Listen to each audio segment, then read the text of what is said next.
Good evening and welcome to the Hugh Hatrick Show with a very, very special guest. It is, of course, Super GT. How are you doing, Steve? It's great to see you. Yes, hello viewers. A pleasure to be back on the show again. I think the last time I was on it, I was a little bit under the weather a couple of years ago, but good to be back. Good to be Yeah. back Oh, indeed. it's fantastic to have you on the show. And in that period of time, my goodness, have we seen incredible things happen in your career. You've gone from being this legendary sim racing gamer on GT7 on YouTube and amassing hundreds of thousands, now up to 940,000 subs, which is fantastic. But you've also been driving real racing cars. So in the last few years, what has been really the kind of the breakthrough moment for you? What has been the most memorable time that you've had? Yes, quite a few things to cover. But I suppose, as you mentioned there, racing around the Nürburgring, if I had to single one thing out, it's got to be that. This year I've been racing in a GT4 car, fully sponsored in the NLS series. That has been absolutely incredible. That's one of the best things I've ever done. We drove the car for the first time at Portimao in February this year, and as soon as we left the pit lane, I was like, "Wow, okay, this is the real deal. This is going to be an amazing season ahead." And so, going from making Forza videos, Gran Turismo videos, let's say 5-6 years ago on a controller, to then getting a sim rig and then a wheel, and improving, and then now being able to race for real. It's been quite a journey. It's been incredible, and hopefully it can continue.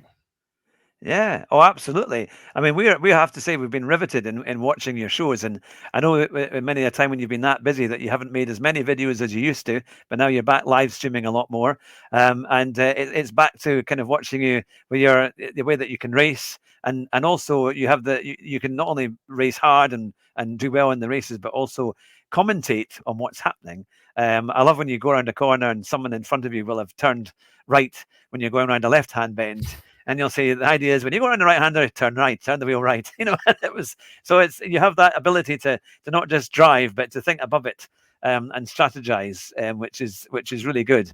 But I suppose what has been the kind of the most kind of crazy situation that you've been in the last few years now that you've got your links with Quadrant, with driving with Jimmy Broadbent. Give us a list of some of the things that have stood out for you as well. Yeah, there has been quite a few crazy moments. I think you mentioned Lando there in Quadrant. We had a video a couple of years ago driving around Wilton Mill kart circuit in a 1v1 race with Lando Norris. And I mean, that's pretty surreal. You don't really, if you look on YouTube, there's not really anything like that where someone just has a 1v1 with an F1 driver. So that was pretty crazy. That one was pretty unreal. That was the first time I met him as well. Wow. So it was good to meet him. Then to make that video's done really well. So that was great. But yeah, driving with Jimmy and Misha at the Nürburgring this year has been great. This year and last year, actually, we've driven 2 years now. I mean, I can't really single out a moment, but it's just been great. There was a moment actually. It was halfway through last year when we were just getting our licenses. We did a couple of taxi laps, myself, Misha, and Jimmy, all three of us in the car, but rotating who's driving. And it was just a really funny experience. I think the video is out on YouTube somewhere. Yeah. But it's good to get to know my teammates and scare them a little bit because I was driving on about 2 hours of sleep and pushed a little bit too hard in a couple of the corners. But that was a really good way to get acquainted with them and the track together all in one moment. Yeah, yeah. Because I remember a few years ago from our last interview, you had just driven a McLaren. I think it was like a Group 3 car, and it was on the Top Gear test track. You did that, and that was a big breakthrough day because you never driven a car as powerful as that. And then now you're doing quite a lot of different races. Have you? Do you think you're going to get to a point where maybe there'll be a few more races and I don't know if you do the go karting, but is your hope that you'll be able to have a full year of racing quite soon? It's really hard to say what the future holds. The last few years have kind of been a bit of a wave, and you kind of ride it and hope it continues forever. I hope so. I think there's potential for more. I'd be surprised if Bilstein pulled the plug and didn't want to continue this program. this year's been an amazing year. I think we can have another amazing year next year. We've got a bit of unfinished business with the Nürburgring 24 hour, which was a disappointment in many respects. I mean, I got banned from actually competing because of a yellow flag infringement, which That was was unfortunate. absolutely fair enough. Yeah. But it was called off because of fog after 7 hours, and we finished second, didn't have a chance to go for first. So lots of things there that kind of stacked up. So I think we'd want to go again and try that. But like you say, yes, driving that McLaren GT4, that was in end of 2019, I think. Yeah. Around the Top Gear test track, GT4 car, driving, at speed for the first time. And I'd like to think I'm a slightly better driver since then. And you learn a lot when you get to the Nürburgring and you surround yourselves with professional drivers. You really learn a lot about technique and how to drive quickly and how to race quickly. So it's been a journey. I think hopefully we can continue. I think there's more years in it.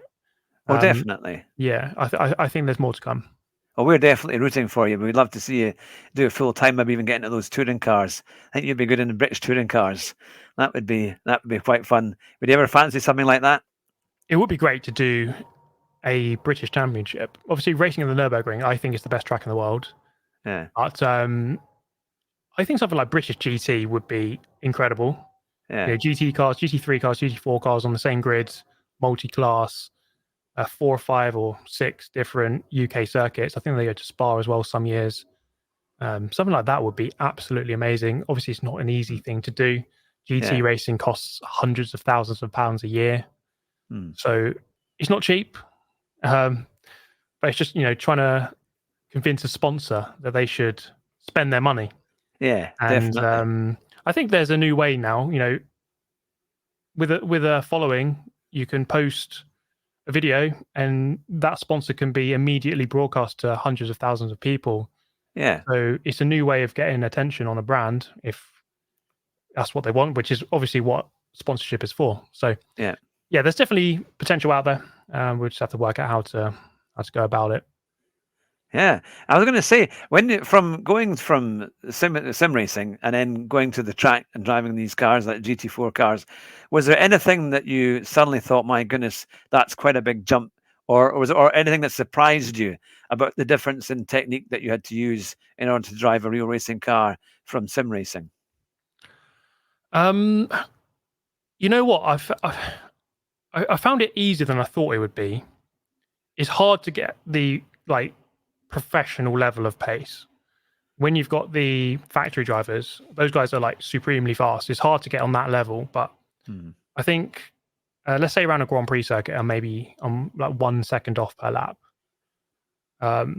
which isn't too bad. I think that's actually quite a good pace to be at, obviously with room for improvement. But jumping into the car for the first time around Portimao back in February, yes, it wasn't, I wasn't driving perfectly, but it wasn't too bad. I think most people could probably jump into a car like that and be like, actually, this feels familiar. Obviously, you got the G-force and stuff like that, but if you've played a sim quite a lot and you understand the braking points and how to lift off the brake and when to get on the power and which gear to be in, I think that actually goes a long way.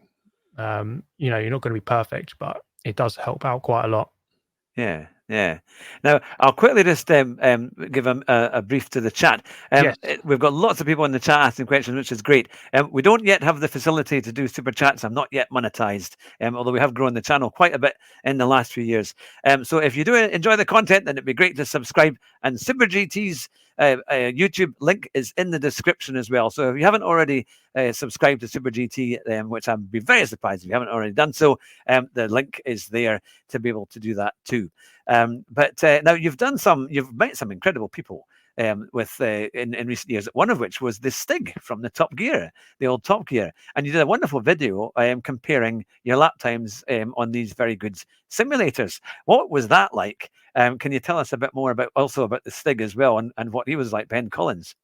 Yeah, this was a couple of months ago. Met Ben Collins. He approached me about he was launching his sim racing channel at the time and wanted to get a couple of videos.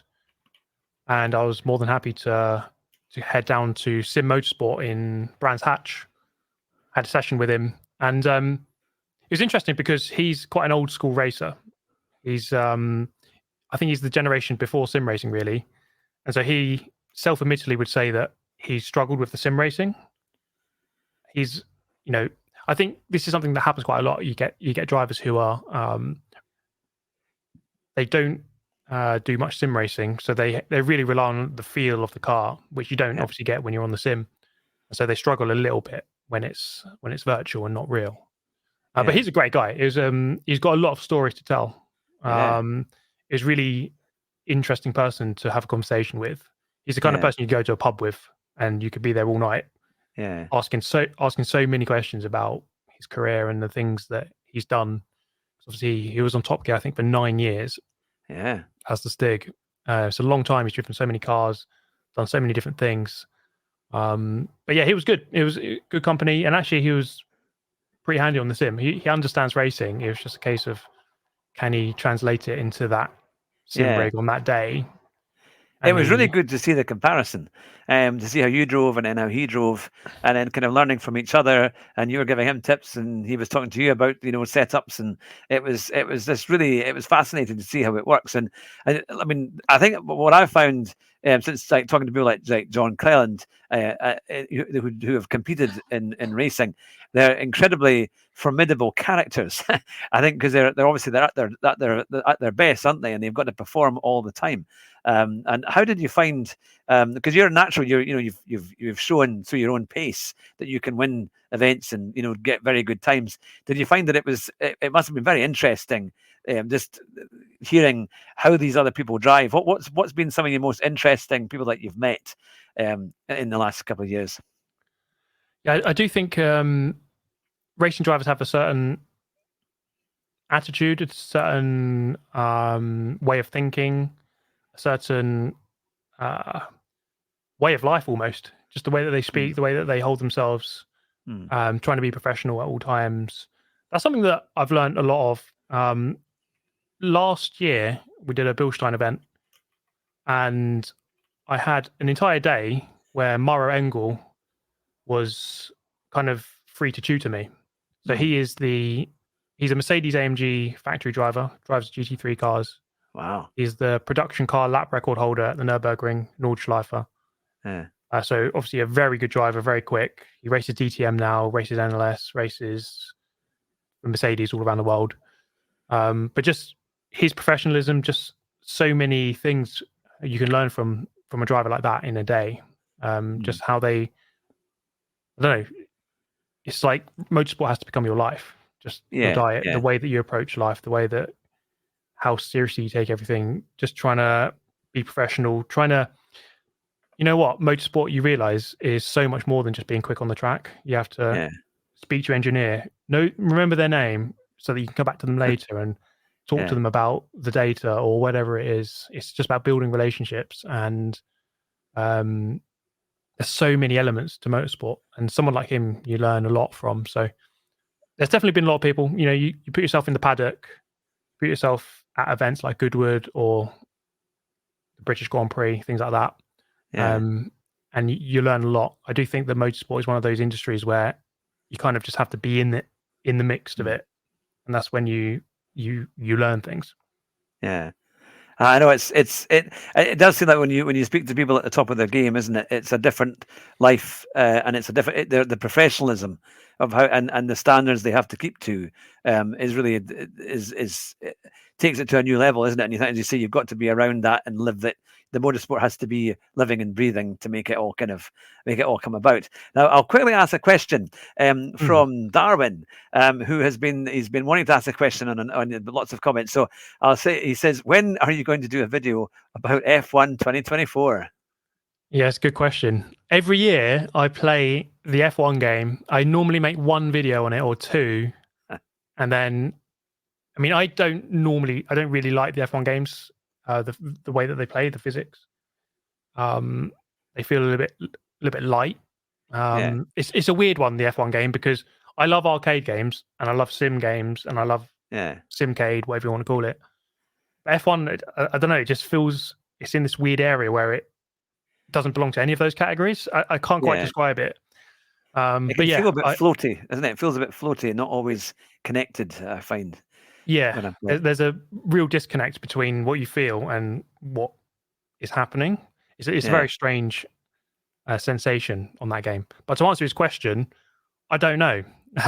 Maybe soon. I have been meaning to make a video on it. I do need to kind of just maybe install it, see what I think, do some online lobbies, and something will happen. People like You to always crash have great online, don't fun. they? Yeah, you always have great fun in the multiplayers. Normally, when you do your video with that, I always remember watching the F1 games, and people will be spinning around everywhere or ghosting out, and you'll make good comments on what it was like, and you'll end up winning a race from 12th on the grid or something because everyone else crashes off, and or there's crazy damage and all sorts of things that go on. So it is good fun. That we've got Flash Dagger in the comments here. We've got and we've also got Woody Boy, and we've got Arkies, we've got Rue, and we've got many more. We've got one, So many YouTube viewer. legends. Loads of Yes, legends in the chat. all the fast guys are all here. It's great. We've got Dutchy and Simon. And no, it's great to see you all, and really appreciate everybody watching tonight and commenting. And will put many of your questions to Steve here just now. But Steve, you've done a lot of different games, a lot of different types of racing. Do you, or have you had a kind of mentor or a kind of racing driver that you thought this is who I would kind of like to emulate? Ooh, that's a really good question. I think in my mind, I'm always on my own path to try and succeed in my own way, but there's definitely people you can take inspiration from. I'm into my 30s now, and therefore I take a lot of inspiration from Lewis Hamilton because he's 39 now. Yeah, he'll be he's 10 years younger than me. Yeah, he's 39 now, and he's still like delivering at a top level. World-class athlete still at age 39, which isn't easy to do.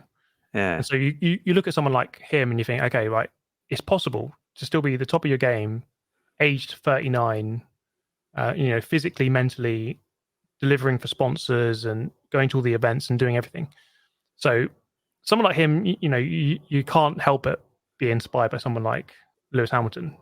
Yeah. I would say that perhaps more relevant to the path I'm on with GTE racing, you definitely look at, let's say, like Mara Engel or these factory drivers for the likes of BMW, Porsche. Kevin Estra is a driver that I love. He's a Porsche factory driver. He drives the Grello at the Nürburgring in MS. He drives the LMDH in WEC. But then you could even look at some of like the bronze-rated drivers who are doing really well in British GT and in WEC as well. So there's lots of inspirations out there. There's lots of drivers who are like in a good position, regular drives who are just really professional. Those are the guys I look up to. Yeah. I have to say, I was at the Silverstone Classic Grand Prix weekend a few weeks ago, and they had the WEC cars there at the end on the Saturday afternoon, and they sounded great. Actually, they were amazing, and the amount of speed they can take into the corners. I mean, I know that they had an F1 demo as well of the current Mercedes car, but I was pretty impressed watching the WEC cars. They do look magnificent. Now, we've had a question as well. Now, I'm trying to remember who it was who had written it, but it was basically saying, is there a Super GT soundboard? I think it was maybe Dutchy, because he's really looking to see if he could use some of your voices for his StreamYard or his what it'll be Streamlabs for his YouTube. Do you have sounds that you can give out? I don't. Well, actually, I mean, I do have a soundboard here. I think you can just see. Yeah. I think it's just got a load of. There you go. I don't know. Is that loud? I think that's probably really loud. I don't know if you can hear that. I have some random I like to use the Martin Tyler commentary. Lines from time to time, and sometimes there's a few random things on there, but I don't have an actual soundboard. No. So you can't use your sounds yet. You'll have to see it. Oh, I mean, I've got 2,000 videos and countless live streams. I'm sure if you put the work in and went through all of them, you could find every word and every sentence in some combination. So it take a bit of time, take a bit of work. Yeah. Now, Flash Dagger has asked, did you race against Theo Makuris when you did a few radical races? Because Flash Dagger says, I think he won the league that year. So I did a race in 2022 September. He won the championship in 2023, so I missed out. I missed racing him by 1 year, but he was really really quick. You guys who have played GT7 might know the name. Like I think he's VQS. I think he's a VQS driver. VQS 74 EO. Looks like Theo. Very very quick guy on GT7. Doesn't always play. I haven't seen him playing for a while, but he was supremely fast. And in radicals, he won the championship, and he was very very very very quick, and just proves that a lot of the guys who are at the top end of GT7, that does translate onto a track. Those guys are going to be quick in a real car. But yeah, I haven't raced him, but he is supremely fast, and I think he's moved on to even faster cars. I'm not sure exactly what, but his career seems to be going quite well. Yeah. Because that was the thing I remember asking you in one of your streams a few weeks ago. Has the new physics change on GT7 made it more realistic to real racing? And at the time you had said yes. Is that do you think there's any specific area that makes that the case, or that stands out that makes you see that similarity? I think the thing that I noticed immediately was the braking. I felt like in the past on Gran Turismo, you could smash the brake pedal and just like whip in the steering, as just turn it in really hard, and you didn't really have to have any finesse as you go into a corner. I think now you have to be much more considered with how you trail brake. So if you steer and brake too much at the same time, it just understeers horribly. And I think that is true in real cars. You do have to be quite measured with how you hit the brake, come off the brake, and start turning. So all these techniques do matter, and I think GT7 became a bit more realistic with that. It wasn't a perfect physics change for me. I think some of the Group 3 cars feel a bit iffy. Some feel like unnecessarily oversteery. I think a lot don't feel like they have a connected rear end. It feels like the rear end, I can't feel the grip on the rear. Yeah, especially on racing hard tyres. If you're on hard tyres, like coming out of, let's say, Mount Panorama, turn 1, you need to get on the power early because it's a long straight. You do that and you're kind of guessing. You can't really feel the grip. It felt like F1 24. Just on the rear. So it was a good change overall, but not perfect. But it's one of those things where Gran Turismo, I don't think it's trying to be. I know it's called the Real Driving Simulator, but I think that's just marketing. I don't think it's actually meant to be like iRacing. It's a good middle ground, but it is quite understeery overall, I would say. Yeah, I was when this physics first changed, and I tried the new. Was it the Radical? No, it was a Honda. It was the Subaru that they had at the new track at Eager North End, and I just couldn't get. I don't know if people were doing the handbrake to get around some of the corners, but I was just no way. I was about 7/10 off the gold time on the time trial, and I just couldn't get anywhere near it. But some people just seem to be natural on it. So it took a bit of getting used to. But I think as you change your driving and you realise you can only brake in a straight line, that definitely helps. Now we've had a question as well from Rue. He was saying, are the radicals as brutal in real life as they are on the game, or is it the other way around? Are they kind of easier to drive? They are actually quite savage in real life, I would say. I've had like 3 days in the car at Donington. So Donington is quite a fast flowing track. It's not on Gran Turismo, but it's a really good track, and it's a kind of a good track for a radical because you need lots of there's a lot of fast flowing corners, and there is some downforce on the car. And so it's my first time driving a car with like proper downforce, and it's kind of a weird feeling going through a corner faster than you think it can go, but it just grips. So it's a really strange feeling. But the car's great. The cars are amazing. They sound really good. It's kind of got like a motorbike engine, so the procedure of getting the car rolling is quite weird. You kind of go into neutral, then you shift down into first gear, and then you shift back up into second. It's kind of weird. But it's a really fun car to drive. Donington was great as well. I'd hope to get another go one day, but who knows? It's a great track, isn't it? Oh, is it Bridge Corner? That one when you come down the hill through the sweepers and then you turn right. That one is so easy to kind of draw you in, isn't it? And a lot of people run out wide, even in the touring cars. And when you watch it on the TV, quite often people go out wide and then eventually have to come back on or spin off. But no, it's a great track. So yeah. Now, Flash Tiger has said there used to be a biting point through the force feedback for grip managing oversteer, but it's like that ability to feel the grip limit has gone now since the previous update, or since update 1.49. So yeah, I think that people are saying that maybe they don't get the same force feedback through certain wheels. Is that something that you found? Yeah, force feedback's definitely different on the game on GT7 since the update, since the physics update, and it took me a while to kind of find some settings that I was happy with. So the settings I had on the wheel didn't really work. Yeah. And had to kind of ask a couple of people to get some different ones which felt a lot better. Yeah. So yeah, it's definitely different. It's not the same, and I agree that feeling that limit of grip on the rear end of the car it's just really difficult. Yeah. Yeah.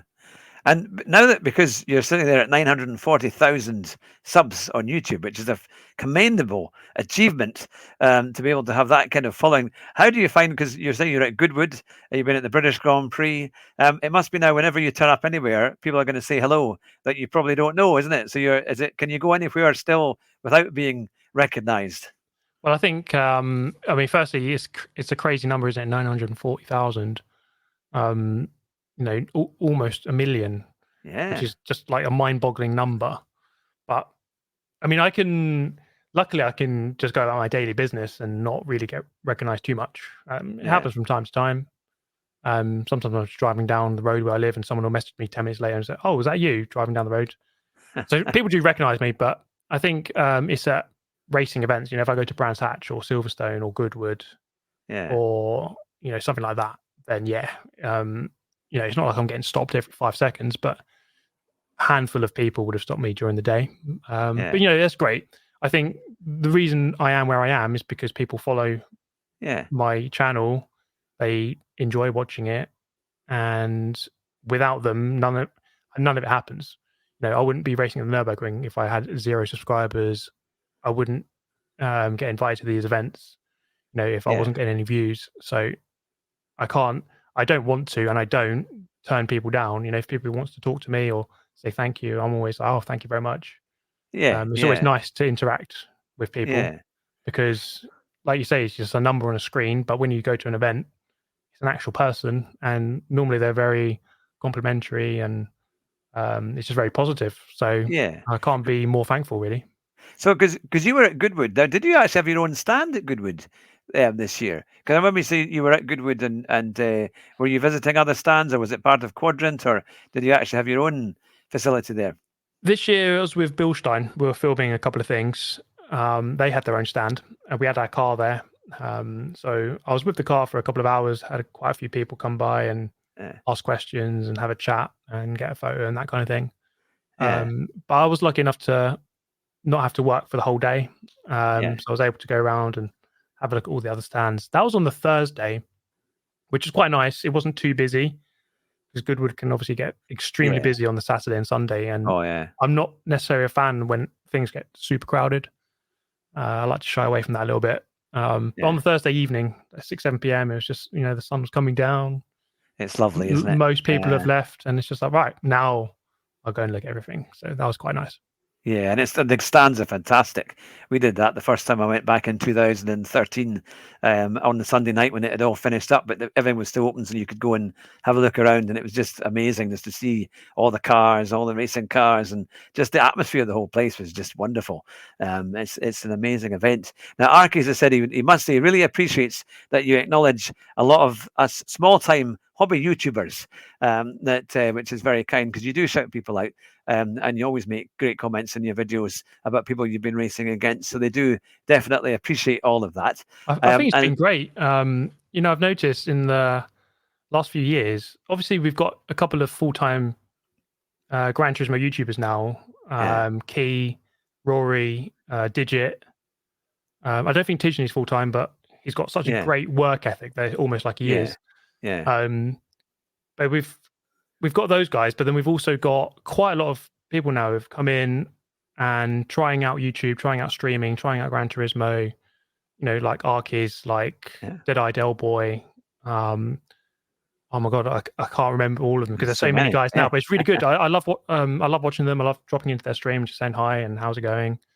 I think it's a really good thing that lots of people are trying it out, trying out streaming, doing it for fun, Yeah. seeing if they like it.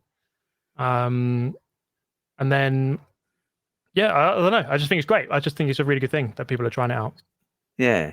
Oh, I mean, it is great fun, and I think what's so nice is that when we many of these drivers like Flash Dagger and Arkies have got up into A+ and more and do some very very competitive times, get up into the top leaderboards on the time trials, which is impressive. And then it just means that they can get into lobbies as well, where they're racing against top drivers, and it's great to watch because we see how kind of us normal people, or it seems like normal people, have a go and try and attempt to race, which is great fun. For things like for GT7, is there anything currently on the game that it doesn't have that you would like to see come about? Perhaps maybe new tracks or car combinations. What would be your kind of top picks that you would like to see? Yeah, I think I've always enjoyed more tracks. When cars get added, I do like them. I don't always race them, Mhm. but new tracks is something I'm always looking out for. Argonaut was it's an interesting track. I've never played GT5 or 6, and so I'd never Yeah, played it before. So it was interesting to see that. But that was the first track since November when they added Lake Louise. So I think that's a little bit few and far between in yeah, terms of tracks. So I'd love to see more circuits. I think Gran Turismo do a really good job with the fictional circuits that they make. yeah, yeah. They often do them justice, and they feel convincing. Mhm. So we have perhaps some more of those, but also some classic ones. Yeah, Midfield Raceway, Apricot Hill, Seattle. Like there's just too many to name. Special Stage, Route 5, 11.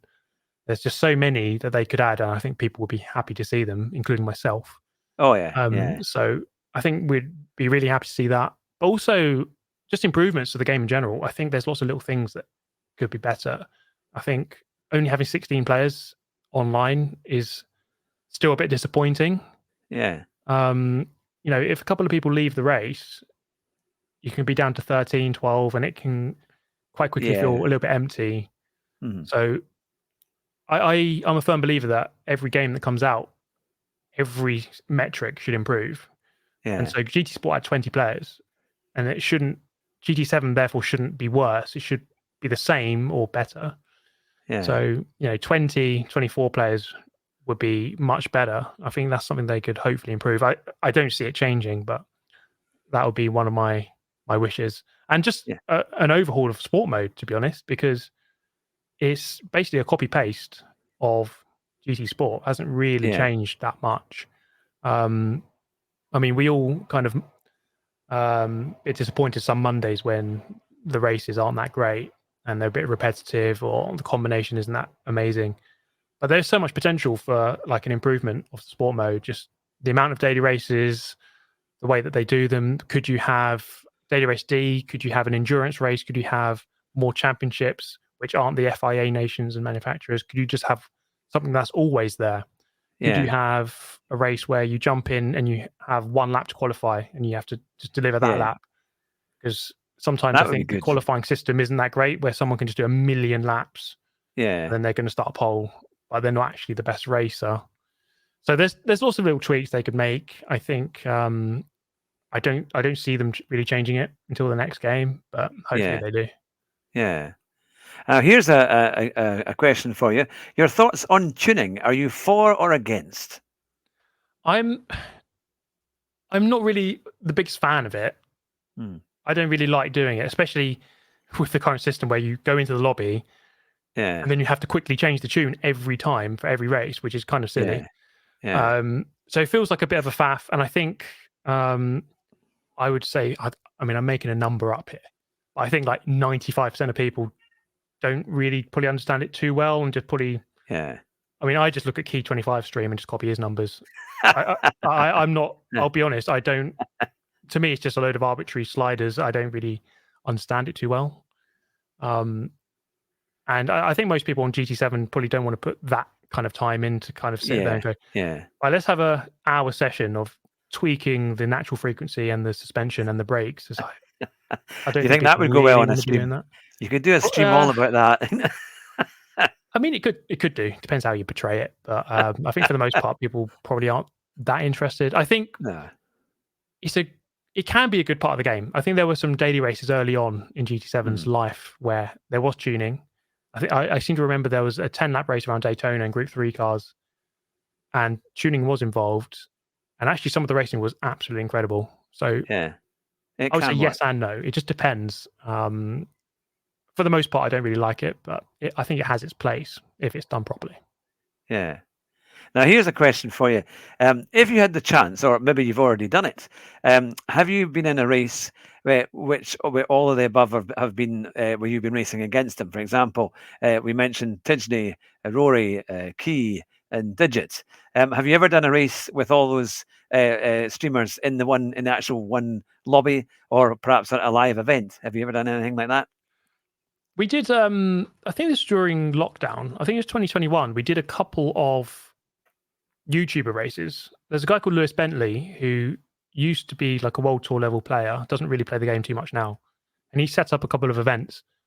And there was maybe 16 of us in the lobby. Yeah.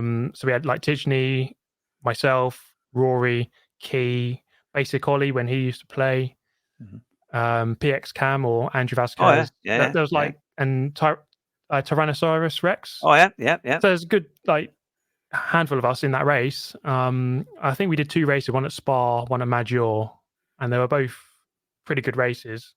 Yeah. So yeah, we have done it from time to time, but it just does, that's been years since we did that. But from time to time, Rory's playing a lot, Key's playing a lot, Digit plays a fair amount, but he's normally in a split higher than me. Tidney I meet every now and then. But yeah, I do see the same names quite often. I don't know how big the player base is at the moment. I'm guessing tens of thousands. But when you start getting to A+, you start seeing the same names over and over again. So yeah, I meet these guys quite often. Yeah. I think would you ever like to do a live event with them? If you could put something on where all those guys, the top 20 kind of streamers in GT7, and you could all have a big kind of live event race. Do you think that's something that you would ever want to do? That'd be really cool. I think at the World Series events, they do host like a media pro-am, where all the media are there. It's not necessarily all YouTubers. It can be journalists as well. And we often race against each other, but it's a little bit different. But yeah, I mean, I'm always open. I don't necessarily have the time myself to kind of set that kind of thing up. That's the issue. Yeah. We need to arrange that. We need to. Yeah, this is the thing. It does take quite a bit of time to get everyone on board and to try to get a date and try to get a race combination and try to get all the different things together. It's not as easy as it looks, but I'll certainly be open to it. Yeah, and that's the thing. Now, of course, you've done some amazing Gran Turismo events where you were competing against Lewis Hamilton, weren't you? You did that team event a year or two ago, where you were partnering. It was was it the Pro-Am group? I'm trying to remember who was partnering with you on those races that you did that were live. Yes, so that was in 2020. That was. No, it wasn't 2020. That was 2019, sorry. That was the Monaco World Final. Lewis Hamilton was there. And that was the Media Pro-Am race. But they kind of rebranded it as the big Lewis Hamilton race. Yeah. And yeah, I got put into that race. Funnily enough, I got put into the rig directly next to him. Yeah. Next to Lewis. And we all got partnered up with a pro Gran Turismo player who was there for the World Tour. I think I had Kenny, I forget his surname, but he's from Australia. Economos, I think he was on my team. But the media all start the race and then goes over to the pro. So I was racing against Lewis Hamilton directly, and then he fired me off going through the Les Combes chicane at Spa. So that was, you know what, I'm honoured to have been punted off by Lewis Hamilton in an actual race, legitimately. That's probably better than just having a boring race. So I can honestly say that Lewis Hamilton has punted me off, which is quite great. That's a good historical bit you can take with you, isn't it? So for lots of the people watching, they'll be wondering, what did it take to be really good on GT7? So what would you say are maybe your three main skill points that people need to really be good at to be quick overall on GT7? You should probably ask someone like Mikhail Hazal. He's a lot quicker than me. But I think the main. You're very quick. You're very good on those time trials. I think my pace is kind of is a solid level, like top couple of hundred in the world, which I think I can get to quite quickly. I think the main thing is just really building up like a bank of knowledge in terms of like references. Mm. So, let's say Interlagos, for example. If I jump into any Group 3 car, I immediately know for turn 1 I'm braking about 75 meters before the corner. I already know that. Yeah. And if that's too early or too late, you just adapt it on the next lap. And then you just trail it in, get over the curb, don't compromise, don't carry too much speed because you need to get a good run through the right, go over the curb. So it's just like I already know all the track limits, all the braking points. And so I think just building those things up really helps get on the pace really quickly. So just build up your braking points, braking references, and just like understand the track limits. Can I go on that bit of the curb? Because obviously, like Center S at Interlagos, you can go completely all over the curb on the second apex, on the right-hand apex. And if you don't know that, you're just going to be losing tenths every lap. Time. Yeah. So it's just building up that knowledge. And I think this is something I've learned a lot this year, which is in order to get faster, you kind of have to push beyond what your comfort zone.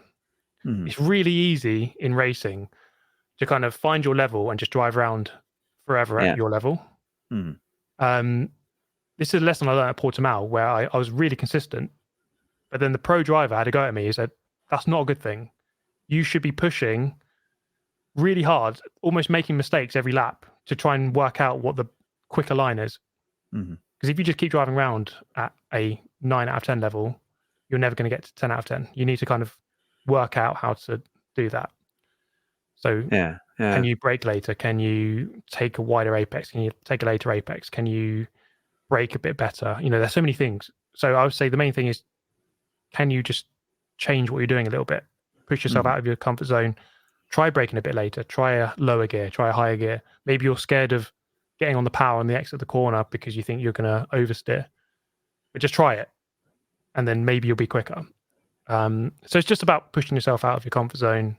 I think that's really important because it's so easy to kind of sit there in your comfort zone and be like, this will do. I don't want to crash. So I'm not going to push.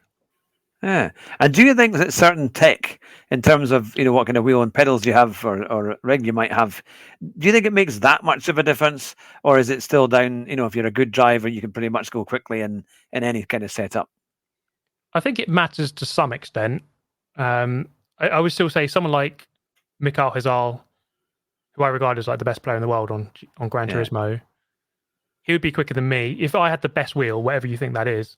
Yeah. And he had an entry-level Logitech, let's say, he'd still be quicker than me. So the driver can definitely make the difference.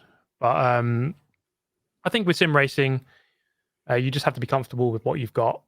So, I think I'd be slower with an entry-level Logitech personally than I have like the Fanatec here, which is quite a premium wheel for Gran Turismo. Yeah. But yeah, the player can definitely make the difference.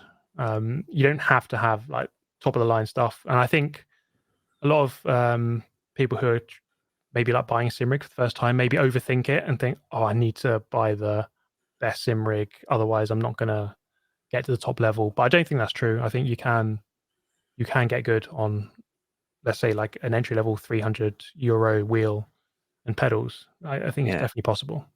Yeah. No, that's fantastic. Now, YT Viewer had asked a question saying, do you ever look at other YouTube channels to get ideas for your own channel? I think I look at YouTube in general. I watch YouTube quite a lot. I don't necessarily always watch to kind of get ideas for my own channel. I watch a lot of like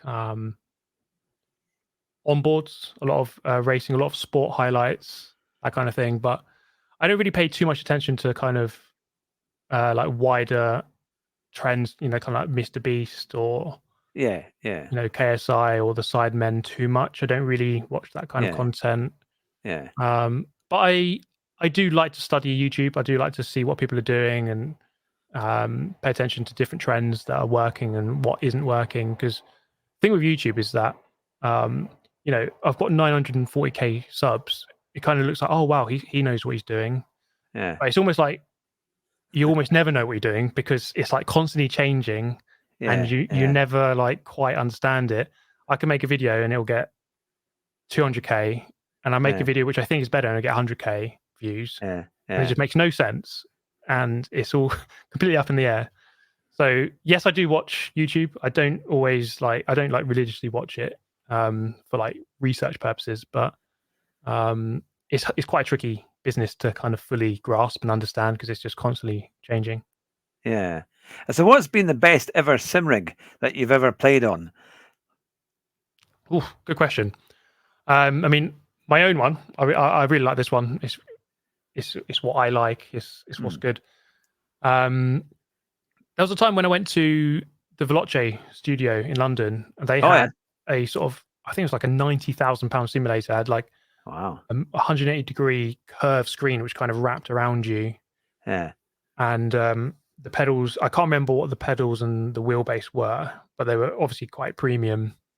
I went on iRacing and just everything felt very good immediately. I think with iRacing, often you have to go on it and tweak your settings for like an hour or two just to make sure it's perfect. But with this rig, it just felt like, wow, I'm actually in a race car, like immediately. Wow. Yeah. So there's some rigs out there which, most people aren't going to be spending 90,000 on a rig, but I think, to be fair, most sort of, your Fanatec or your Sim Magic or, Simatech or something like that, it's fine. Yeah, it's going to be pretty good, isn't it? That now we've got lots of questions coming through as well. For example, would you ever go into the jungle if they asked you, or go into Strictly from YT Viewer? I don't think I'd ever get asked to go on those. Would I go on Strictly? Oh, I don't know. I don't really like. I'm not the best dancer. Let's put it that way. I don't know. It depends what the offer is, I suppose. I suppose that's always the case, isn't it? With those kind of programs, it's like everyone would go. Everyone has a price. If they said we'll give you 10 million, then obviously I'll go on it. If it was like we'll give you 10,000, maybe not. I don't know. That's it. That's the crazy thing. Now, Dutchy has said, will you be in Dortmund next month for the big, the European Sim Racing Expo? Yeah, so the Sim Racing Expo is middle of October, but that weekend I'm racing at the Nürburgring. So I'll be in Germany, but I won't be at the event. I've only been to the Sim Racing Expo once. That was in 2021 when it was at the Nürburgring. Yeah. But I haven't been to it since. I would like to go. It's been on my mind the last couple of years. I think it would be a good event to go to, but we need a British one. We need one in Britain, I think. That would be great. Do one I mean, at Silverstone or somewhere. That would be a great event to do. To be fair, I'm kind of surprised that Britain or the UK doesn't really have one because we've got a big motorsport base. We've got lots of racetracks. We've got a lot of people who are into motorsport and racing and sim racing. So I don't know why we don't have one over here. But to answer the question, I won't be at this year's one because of the clash with the Nürburgring race. Yeah. Now you're hosting a big event as well this Friday, aren't you? Is it with Veloce? Tell us more about it. Yeah, so I'm hosting an event with VCO. It's on Assetto Corsa Competizione, which is obviously a game I don't really play too much, but I'm going to be hosting that event. They've got 24 one-hour races. It's quite an interesting format, something a little bit different. I like that they're trying something new, and I'm hosting the first 5 races. So this is something I always like, commentating and just analysing a race and just like watching it and just seeing how it plays out. And it's always a bit different than obviously being in the race. But it's always quite nice to kind of watch it and just see how it pans out and just see how people race against each other. And that's this Friday, 7:45 on my channel. Oh, that'll be fun. Do you think it's a little bit less stressful commentating on it, or or introducing it as you're doing on Friday and running through the races than actually taking part? Because it's quite nice being able to watch what happens. Do you find it a little bit less less, I would say, stressful doing that kind of thing than actually racing in a real race? It depends. I think commentary can be quite tricky, actually. If I'm free just to commentate exactly as I like, it's quite easy. But Yeah, if you're working for a brand or there's a brand deal or there's certain requirements, then it can be quite tricky. You have to fit certain things in and say certain things or not say certain things. yeah, But for the most part, commentary is great. I love commentating. It's something I value. I think it's one of the reasons why my channel's done quite well, because of the insight or the analysis or yeah, the yeah, commentary definitely. style. Yeah, yeah. So, I love doing it, and I think this event will be great on Friday. Now, I've got a question here from Woody Boy, who has asked it a couple of times actually. So I have taken it on board. He's saying, "Do you like, or what is your opinion on rally games?" Yeah, I don't really play them too much, but I touched upon it earlier that I do like a broad range of racing games. One of my first videos was F1, but back in the early days of my channel, it was all on Dirt 3. Oh yeah, So that was a lot of my early videos, and I love that game. I love Dirt 2, Dirt 1, Dirt 3, Dirt 4 and 5, not so much. Dirt Rally was great. Dirt Rally 2 was great. yeah, When I was younger, playing Tommy Mackinnon Rally, and I never played Richard Burns Rally, but rally games are great. I think they're a good challenge. I think rallying is just it's such an art form that I'm yeah, not the best at, but I respect anyone who can do those games well. And yeah, I like them, but I don't think there's enough of them. We have some like Dirt. I think Dirt 5 came out a few years ago, and yeah, there's a couple of yeah, games, but WRC I haven't really touched upon. I think that's the only one that's really kind of consistent these days at yeah, releasing games. I played it a little bit. I think it's quite good, but I haven't played it too much. yeah. Well, I suppose it's very hard doing lots of different games and keeping the channel in one go, isn't it? Because if you do too many different games, it can maybe dilute. Or some people like it, some people won't, isn't it? But you're famous for Forza and for GT7 and for games like that. But we've got a comment here from Shawnzy, who's been a fan for a long time, and he says, "Hi Hugh and Steve, congrats on all the success, Steve." And he says, "Steve, are you more comfortable driving a real race car now that you've had some code browns at the Nürburgring?" It's a good question. I think around the Nurburgring, I can assure you that it takes a long time to learn it. Yeah. I've got a document on my phone which goes over the amount of laps I've done. I think it's like 163 now off the Wow. Nordschleife. So I think that's a good bank of experience. But I do think that in racing in general, once you push over the limit a little bit and you think, oh my God, right, that was a bit scary, that was a Yeah. bit much, you realize actually you do feel a lot more comfortable. Yeah. Yeah. There's a really scary section of the track called the Stefan Beloff S. When you play it on Gran Turismo, it just doesn't feel scary at all. Yeah. But when you do it in real life, you've got all the camber change and all the mighty, massive curbs. And you Yeah. think if They you do hit one of them, horrendous. Yeah. your Yeah. car is going to flip over, it feels like. And Yeah. then you've got all the, I don't know how to describe it. It dips down quite a lot. It's a Yeah. bit towards the end of the lap where you go over the jump, Plants Garden, Oh you yeah. go Yeah. right up and left and down a hill. Yeah. Then you've Yeah. got a really fast right, left, right. Yeah. And in the game, it's like nothing. But in real life, it's like you're really jumping over the camber and you can't quite see over it. And it's like flat out if you get it dead right. And so you go through there flat out and it's like, oh my God, that was really on the edge, really Yeah. scary. It's Yeah. like, right, okay, I feel more comfortable now. I think I could do that again. So you build up your confidence over time. Nürburgring is not a track you go to and you nail Yeah. it in the Yeah. first 20 laps. You're Yeah. just like, even now I'm learning stuff every lap. But yeah, it takes time. It's a scary place. It's a scary track. Racing it toe to toe, traffic, GT3 cars lapping you, lapping slower cars. Like there's so much going on. Yeah. But I think with anything, it takes a bit of time. Yeah. We've got a very good question here from Scale GT. He says, "Is it possible to learn the details of racing in real life on a sim rig, let's say with a Fanatec, because I have no real life racing experience, but want to get faster and more consistent?" I think so, yes. I kind of touched upon this earlier. I think that sim racing can teach you a lot about racing, about the way that people race. So obviously you've got, let's take out any other people on the track. Mhm. Let's just say you're on the track. So obviously you can learn how to control the car and everything like that, and how to lap quickly. And then once you're racing against other people, you learn on a sim how people race. How can you pressure someone into a mistake? How close should I follow to not hit them? How far back can I go for overtakes? Do people give you space when I go on the inside or the outside on lap one? There's all these like different questions you can ask, and you can kind of ask them on a sim, and it does roughly carry over into reality. It's not exact, obviously, but if you've got a good bank of experience from sim racing, I think that knowledge does have some value in the real world. I think, if I jump into a car in 2022 with zero sim racing experience, I don't think I'd be anywhere near as confident as I was with that sim racing experience. Yeah. No, that's incredible. Now we've got a data question here from Dutchy, who says he's a bit of a data nerd, and he's curious as to how many watch hours do you get on one stream? That's a good question. I don't actually know.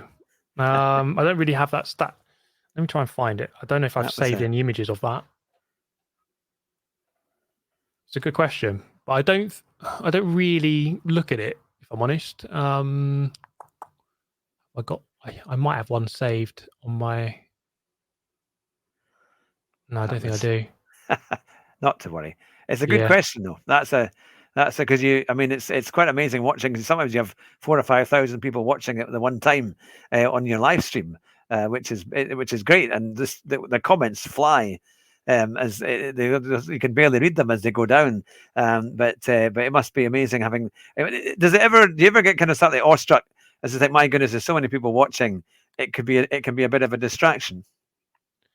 Like, don't read the comments. In terms of when you're racing. It's not necessarily the number of people watching that is distracting, but I would say, that the chat is popping off sometimes. Yeah. Like I'm looking here at my sim rig, and I can see on my right hand side it's like I can see okay, people are saying something, but I'm going through a fast section here. I can't really look at it. So you have to be really considered with like when you look at chat and when you don't look at chat. But I think I've streamed enough now to kind of understand the nuances of it. My first stream was 2017. Wow. Got countless streams. Probably hundreds of streams that I've done. Over all of those years. Well, it was always the thing on a Monday night. We all tuned in, and still do now. Now that you're back, it was watching Super GT on all, whether it be GT Sport or more. Now here's a good question from Flash Stagger. He's heard you mention that the M2 might be on the way out, and do you have another car in mind? Yeah, so I posted yesterday on Instagram. I've got an M2 competition. I just hit 50,000 miles in it. Wow. I've had it for 4 years, hit 50,000 miles. So it's quite a lot of miles in that many years. But I wouldn't say it's on the way out. It's a car I've paid it off. I own the car completely. I don't really plan on selling it. Yeah. My plan with that car was always I always wanted quite an outrageous petrol car with a manual gearbox before all petrol cars get phased out, whenever that might happen. But this is going to be that car where I'm just going to keep it forever.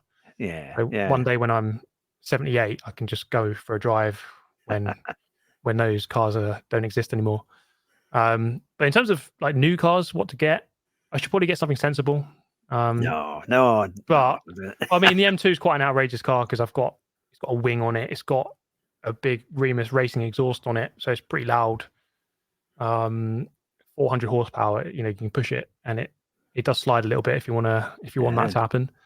Yeah. I must be honest. I do love Porsche. That'll probably be the brand I'm looking at the closest. Something like a 718 Cayman. They are nice. I do really like those cars. I think I've done a few experience days with Porsche now. Did one at Silverstone. Did one in Sweden on an ice lake, interestingly, last year. And when you do that kind of thing, you really appreciate how they drive, how they feel. Just amazing cars. So that's what I'm looking at. I don't know if I can really afford it, but that'll be the dream. Yeah. Oh, that's the thing. That I mean, there's so many great cars out there. I actually saw one of the new Ferrari four-wheel drives. The new Ferrari SUV that came to my hometown, Yep, I and saw I the was same quite. one recently as well. Actually, yeah, quite an interesting car. Yeah, I thought that would be an amazing car. But now we did have a question a little bit early on. Would you ever stop racing if you had a family? In terms of like real life racing, was that something you would it pull on the heartstrings, or do you think you would still race if you had a Um, family to look after? it's an interesting question. I don't think I'd stop racing because I have a family. Hmm. Not like instantly. Like, let's say I had a baby, I wouldn't go, right, that's it, I'm not racing. I don't think I'd be like that. Like, I love racing. I always want to race. But I think, let's say as my kid grows up, it depends on like your financial situation and your life situation. I think Yeah, it's quite a hard question to answer. Let's say I was well enough off that I could just retire, then probably I would just stop and just yeah, then I would let my kid race if they wanted to. yeah, yeah, So it's hard to know. It's not an easy one to know. I think it's one of those questions that I think with raising children, it's almost like you can never. No one knows how to do it until you have to do it, and then you have to work it out. So I don't really know. yeah, I don't think I'd stop if I yeah, had a couple of kids. I'd like to think that I could continue and raise them. Obviously, it's quite. I understand that raising children isn't easy. It takes a lot of your time. Going racing is a luxury. So it wouldn't be easy, but hopefully I can still do it. yeah. Oh, that's the thing. And finally, as we drop, because you've given us an hour already, which is very very Oh, kind. I'm open to more time if you need You it. know, oh, that's fantastic. And that a few years ago, you did a race day at Abu Dhabi. I remember you drove single seaters, and I'd always wanted to ask you what was it like to drive, because they were pretty pretty fast machines. Were they Formula 3, or they were? I know they were pretty quick. What was that like? Yeah, so this was when we went to Abu Dhabi in 2021. So this was just before the Famous race. insane race that was, end of 2021. It was that one. I think I was myself and Max Futrell, who's in Quadrant. We drove the track, and we were, I think, within the first 10 people to drive the new layout of the track. Oh yes, when they changed it, yeah, That was the year they changed the layout. The chicane at sort of turn 4-5, they obviously changed that to the corner where Max did the overtake. yeah, And then the weird chicane at the other end of the track, they changed into yeah, a long left. yeah, So it was a Formula 4 car. That's the kind of higher cars they have there. And it was a great experience. I really enjoyed it. It was quite surreal. It's always quite surreal being on a track which you've seen on TV. yeah, It's like, oh my god, like this is where things have happened in the past. This is where they yeah, this is where they yeah, did it. So it's a cool experience. I would say that the Formula 4 felt a little bit slow because it's yeah, such a big track. Some of those yeah. straights are really long, so you're on it for quite a while. It feels like Mhm. it could go a bit quicker, but I think it's a Formula 4 car. It's for the experience, really. They kind of tune them down a bit, so they're not that fast, really. Yeah. So maybe something like an F3 would be great. I've never driven anything that quick. Yeah. But it was a That great was experience. It was really cool. that was my next question. If there was any kind of racing car in particular, I know you mentioned GT3s and GT4s, but in terms of single seaters, if you could get a chance, because I know some of these the content creators have been able to let you drive like the old Renault from 2012, the Formula One. For everybody, it cost about £12,000, but they were giving them away in prize draws a year or two ago. Would you, if someone offered you the chance to drive an F12, an F1 from 2012? Do you think you'd be ready? Actually, did you not drive an F1 car a number of years ago? I I'm trying to drove think. a 70s F1 car That's right. in first gear around a go-kart track. So yes, I was driving it, but it wasn't really, I wasn't really going for it. Yeah. And didn't get out of first gear. They told me not to. So, if I could drive a 2012 F1 car, I'd do that. I have someone I know called Dan Gore. He's done like a lot of Club 100 racing with me in the past, and he does car racing. He drove a Williams F1 car, I think from Wow. 2012, that kind of time, Yeah. at Yeah. Manicourt. Yeah. So it's certainly something that you can do. Yeah. I think he bought that experience, like you can do it. Yeah. Pay a few £1,000s. I would love to do it. To be able to say I've driven like a fairly modern F1 car. I mean, that'd be great. I think that would make for a great video. We need a GoFundMe page for you. Yeah, So I you can, mean, just try and get like a sponsor, maybe. Just if like Fanatec or someone would drop some cash. I mean, maybe not Fanatec right now; they're in a bit of a interesting situation. But you know, you can feasibly do these kind of videos yeah, if you get like a sponsor or two to cover it. I'm sure That'd be seen through great. glass, wasn't it? Well, did Jimmy Broadbent? He drove a Formula One car. I'm sure he did it at Paul Ricard a couple of years ago. I'm sure he got to drive a Formula One car there. Did he not? I'm sure I I'm not remember sure watching about a that. video that I he know did. Jimmy. Did he He not did the drive a? same experience as me a couple of years ago at the kart track, and then he drove the Yeah, same car at Goodwood Revival this year. But it was only for like an exhibition. It wasn't really racing. yeah. Um, so I don't know. But, What I would say though is that there's potential out there. There's experiences. There's potential out there. There's people with cars with too much money, too much time, and they can give people some drives. But we'll see. Hopefully, that something like that can happen. yeah, no, that's the thing. Now, tell me, in terms of road cars, we've often talked about the best cars and the cars you might like. But what has been your experience? What's been like the worst car you've ever had to drive? Oh, you know what? This happened quite recently, actually. My car was in for servicing, and so I had to get a hire car, and I just bought like SUV. I thought that'll do, Yeah, whatever, because my girlfriend and my sister were with me, so I wanted like quite a big car. yeah. And they gave me an electric car. What was it? It was like a Vauxhall Mocha or something, I Oh think. no. Oh yeah, though they do a Mocha Electric, which is notoriously terrible. I And it was mean, just like, I think they should, when you hire a car, you should be able to say, I do not want an electric car. I do not want yeah, the faff of having to go somewhere to charge it and yeah, do all that nonsense. Because yeah, my dad's house was like 200 and something miles away. I couldn't get there on one charge. yeah, So it was just yeah. like so much Oh faff. no. I did not Yeah. enjoy it. The car was rubbish. You could only drive it at like 62 miles an hour on the motorway. Oh Anything goodness. over Yeah, that, the charge would just go down drastically. yeah, yeah, And so it was just like constant stress of like, I'm going to run out, I'm going to run out, I'm going to run out. This is just, it feels awful. yeah. Like you couldn't even enjoy it in any respect. So yeah, that was my worst experience, I'd say. Well, here's the thing. I know someone. I read a review.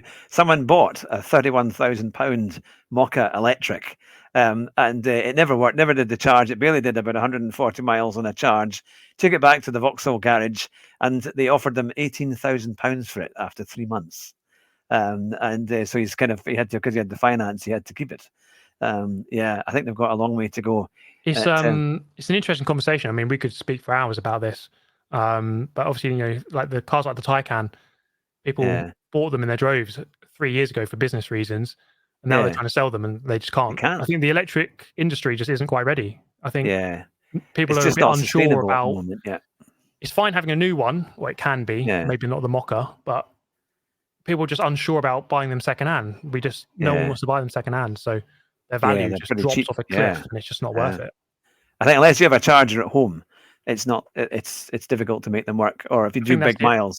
I think that's the only scenario really. If you're driving it short distances and you have a charger, then it can be good. Like I wouldn't mind having a Taycan just for darting about. Not that I can afford it, but I can just dart about every now and then. But um, it's a weird one because the government can try and force us to buy it eventually, but if Yeah, no we one don't want wants it, them. then no one's going to buy it.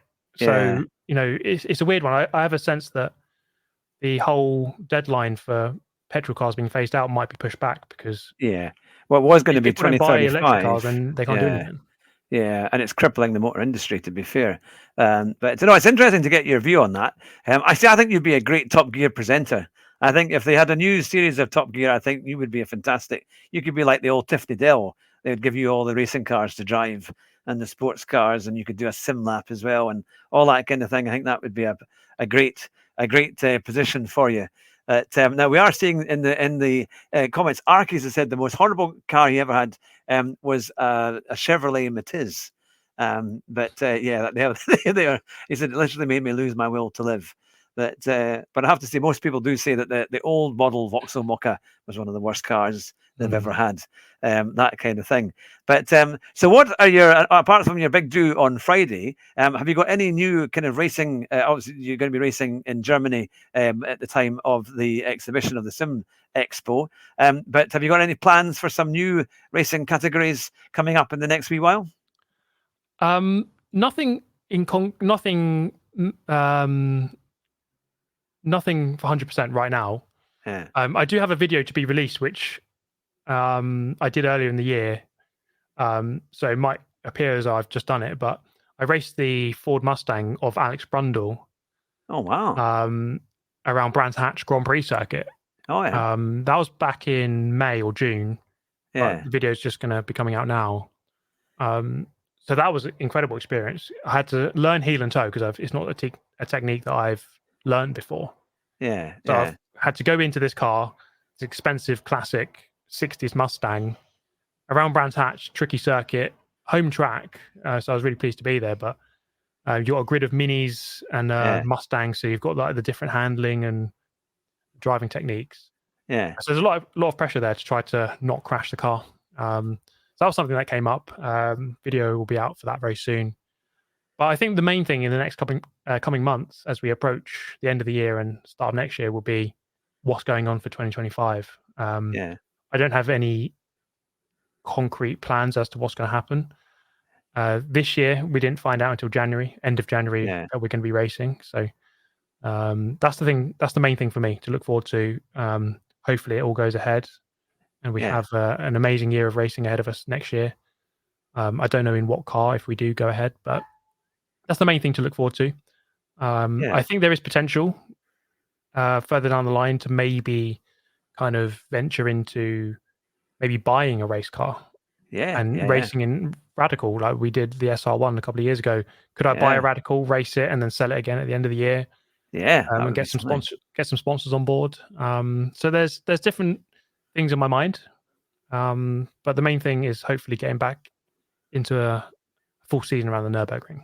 Yeah, well, that would be great. And if there's anybody watching that would like to invest in Steve, I'm sure with his link in the description there for his channel, if you go onto the community page, you'll get to see. I'm sure that's where the page there with the info there. You'll have your email address where you can contact Steve, and I'm sure he'll be ready to sign up and get you in a great racing series. But no, it's fantastic to seeing what you've done with going in from sim racing into these GT4 cars. The BMW looks amazing when you drive it. It sounds great as well. That and you've got this BMW M2, and you're planning potentially maybe to get something else. And one of the commenters had said, would you ever look at something like a retro mod car? Things like because like Alfa, there's a great Alfa Romeo Giulia that you can get, or a Mark 1 Escort Mexico. You can even get Porsche 911s, like the old classic ones, but they make sure the brakes work and make it slightly easier to drive. Would you ever consider something like that? It's not really something I've thought about too much. Interestingly, at the previous Nürburgring race, at the beginning of August, Jimmy was there in a GT40.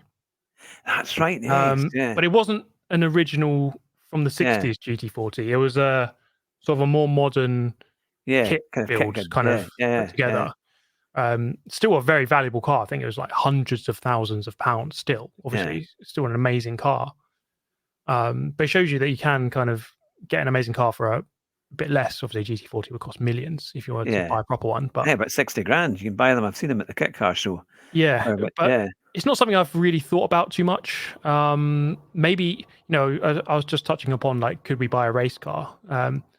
It feels like a kit car, maybe something like a Caterham. You buy a Caterham, race it in the UK for a year and see how you go. Obviously make videos and stuff on it and then sell it at the end of the year, or maybe do 2 years or whatever. So there's different potential out there. Kit cars is something I'll look into, of course, but I haven't really thought about it too much. Yeah. Now, you did also manage to meet your kind of doppelganger, which is of course, Alex Albon. Tell us what that was like. Yeah, I've been wanting to meet him for ages, Alex Albon. This was at the British Grand Prix in 2022. And it was with Quadrant. We had really good access to the race and to the event. We got into the BRDC Drivers Club. Mhm. So I don't know, for those who have been to Silverstone, there's like a little roundabout right in the middle of it. Oh yeah, yeah, And then two of the sort of junctions off the roundabout are where most people would go. yeah. There's another turning which goes off into like a little paddock, which is where kind of the drivers stay. And there's All the right, yeah. BRDC thing. Obviously, Oh you have yeah, to have yeah, like you have to get given the wristband and all the yeah, pass and all that stuff to get in there. yeah, So quite lucky to be in there. And I think it was George Russell and Alex Albon were doing an interview. yeah. I was like, right, when that interview is finished, I am going to storm Alex Albon. He's not going to be able to leave. I'm definitely 100% getting a photo with him. I don't Yeah. care what it takes. It was brilliant. when You we do have to saw be a it. bit brave to kind of like, right, I'm just going to do it. I'm just going to Yeah. ask him. I'm not going to have any shame. I'm going to ask him. And I just got the photo, and it was just like, wow, I've done it. I've met Alex Albon himself. And it got like 68,000 likes on Instagram or something, which is like by miles the most I've ever got. So it was a really cool moment. I really enjoyed it. And what did he say to you as he watched you on your channel, or it's Funny enough, he didn't really say too much then, because it was just like, "Can I get a photo?" Yes, done. yeah, It was like a couple of seconds, but we did an event during lockdown because there was lots of streaming going on, wasn't there? yeah, With a lot of the F1 drivers, and we were on a team together. It was a Twitch versus I can't remember the name of the event, but Twitch put together these events where creators face off against each other. yeah. And I happened to be on the same team as Oh, wow. Alex, so we were in the chat together talking. And yeah, he said that he's been told many times about our likeness by other people, so he's aware.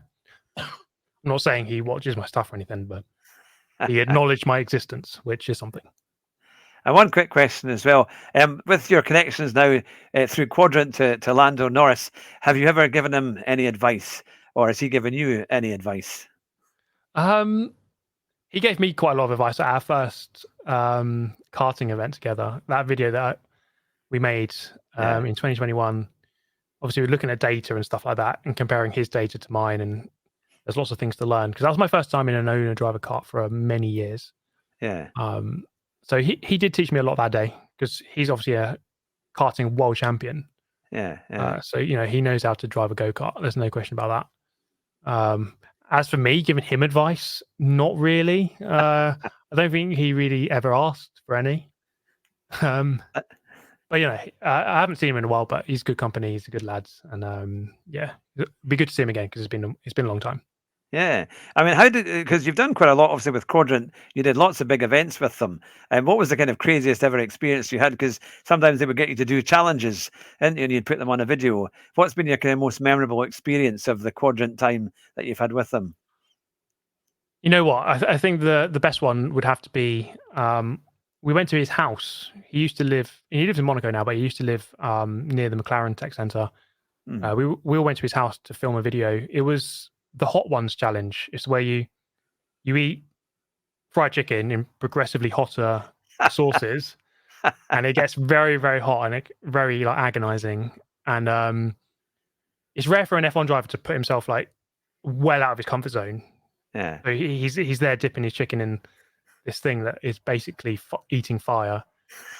And so there's just an incredible scene of him just like dipping his chicken into this sauce, eating it, and like he literally goes bright red instantly, and then he's just dipping the spoon into ice cream to nullify it. And it's funny, because I don't think F1 drivers really can do that kind of thing. They can't really just go and eat a load of ice cream. They got to be tip-top diet all the time.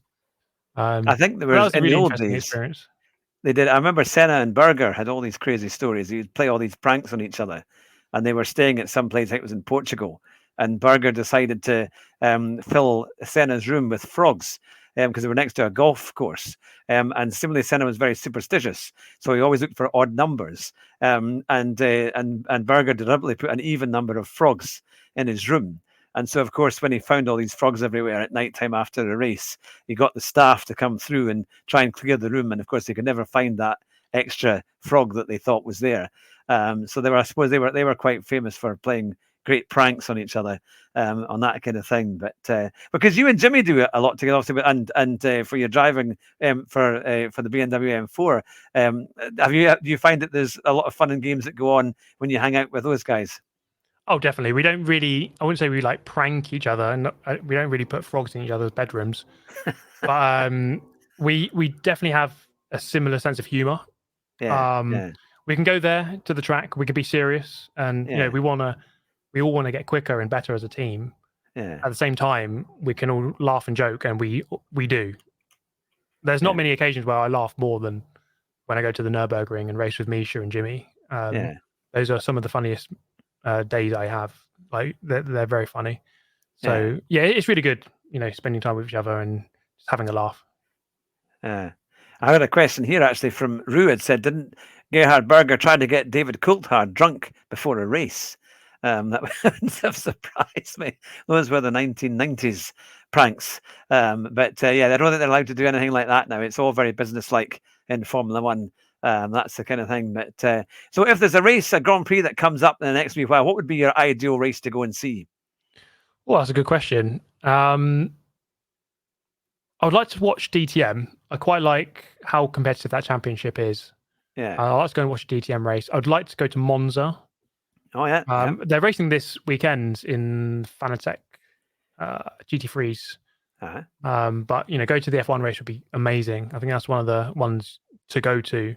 Yeah. I've been lucky enough to do Silverstone. I've done Spa. I've done Austin. I've done Hungary. So I've done and Abu Dhabi as well. So I've done like a few. Yeah. But I think Monza would be the next one. Naturally, I think that's that'd be a great one, wouldn't it? That'd be a brilliant race to go to. Monza. I'd like to watch World Endurance Championship. I don't think they don't race in Silverstone anymore in that championship, but they do Spa, so that's not too far away from me. So just actually Le Mans. I've been meaning to go this year. Missed the boat on that one, but next year is going to be, I think, one of the biggest years in a long time. Hypercar looking really, really healthy. The grid. Yeah, it does actually, doesn't it? And GT3 as well. So I'd love to go next year. I think I'll definitely pay attention to when the tickets come out and try to get myself over for that one. Yeah. Oh, that's fantastic. Just as we come to a close, because I know you've been very kind with putting your time aside to talk to us tonight, and we really appreciate it. What would you like to say to the community that's watching? Because they certainly we are in awe as you come out with your videos and your new experiences as you do. But is there anything that you would like to say to them just now? I think it's quite a simple message, really. It's just to say thank you, really, for the support over all the years. It's really as simple as that. I think, as I touched upon earlier, none of this happens without people watching the videos or supporting or tuning in, leaving their messages. So that's the main thing. I must say that whenever I've gone to an event, a kart race or an F1 race or whatever it is, and someone's come up to me and said something about the channel, it's always been a really pleasant, lovely conversation. Like, I honestly mean that. It's always just like really nice. Like at the Nürburgring, for example, one guy come up to me and said, I love watching your content with my son and my daughter. We love racing, and you keep it nice and clean, and you have a lot of respect. And, when I hear that kind of message with people watching as a family, that's just like, that's amazing. That's really good to hear. So yeah, it's just been great to have the support that I've had. I feel lucky to have had it. So yeah, thank you for that. Yeah. And one final question. What are you going to do when you hit 1 million? Will there be a special event? Yeah, I mean, I'm not sure. I haven't really kind of planned it yet. I still think it's at least 6 months away. At least. It's probably going to happen next year, but I don't really know. Probably have a very big party. Yeah. And have some drinks. But in terms of, like, let's say a YouTube event, I've had some thoughts about what to do. I could tie it in with like a long stream. Let's say I could just say, right, I'm not going to stop the stream until I get 1 million, and I could just be there for a week. That's quite a good way of doing it. Yeah, I could lap special stage route X until I get it, and not stop until I get a million. I don't know. There's lots of ideas, lots of silly challenges I could do, but it's going to be a massive occasion, massive moment, I think, Yeah, to crack that 1 million after so many years of doing this. yeah, I don't really yeah, know. I just hope that people will be there to watch whatever it is that I do. yeah. Well, I'm just trying to think because you started streaming in 2017, but you made a lot of videos well before then, wasn't it? I mean, you had your YouTube channel in the early 2010s, wasn't it? I think when you first started. May 2011 was when I Yeah, started the channel and made my first video. So yeah, more than yeah, 13 years since my first video. I went full time in June 2018, so that's more than 6 years ago now. yeah, But yeah, yeah, in sort of 2017 sort of time, I was maybe on 50k subs. I hit 100k in 2018. yeah. Um, so yeah, it's just been a long journey. Many thousands of videos now, lots of live streams. And they're all Um, truly unique. That's the great thing. Everyone is slightly different. So we love the sense of humour and just the ability to drive really well and get great times and you entertain us every week when we watch you on your live stream on a Monday night and when your videos come out. We always enjoy clicking on them to see exactly what you've been doing and how it all works.